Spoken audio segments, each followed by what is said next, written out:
कुणी हा खड्डा मुद्दाम इथं तयार करतंय का काय, कारण या ठिकाणी बरेचसे अपघात झालेले आहेत. 45-50 वर्षीय माता भगिनी त्या गाड्या या खड्ड्यात जाऊन त्या अनकॉन्शियस झालेल्या आहेत आणि त्यांना दवाखान्यात ॲडमिट करण्याची वेळ आलेली आहे. अगदी ICU पर्यंत झालेला आहे प्रकार. तर ह्या भागातले जे नगरसेवक आहेत त्यांनी या गोष्टीकडे लक्ष द्यावं की हा खड्डा कोणी हेतुपुरस्पर तर तयार करत नाही ना. कारण एक वर्षामागं आम्ही स्वतः येऊन एकदा हा खड्डा मुरुम आणि भर टाकून मुजवला होता, पण परत हा खड्डा दिसतोय. यातनं असं गाड्या जातात, अचानक टू व्हीलर स्पीडनं आले की मागं बसणारा माणूस बेसावध असतो, तो उडून पडतो.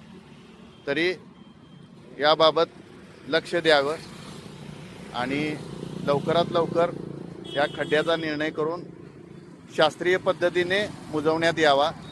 उगाच भर टाक मुरुम टाक असलं काय न करता परत हा खड्डा पडणार नाही. कारण जवळजवळ 3.5 वर्ष झाली हा खड्डा आहे. जेव्हापासून हे मागच्या बिल्डिंगचं काम चालू होतं तेव्हापासून आहे. आणि मुजवल्यानंतर सुद्धा हा खड्डा परत कसा तयार होतोय हा एक संशोधनाचा विषय आहे. तरी माझी सर्व इचलकरंजी मॉर्निंग क्लबच्या वतीनं भागातील सर्व नगरसेवकांना विनंती आहे की याबाबत लवकरात लवकर निर्णय घ्यावा. जय श्रीराम, धन्यवाद.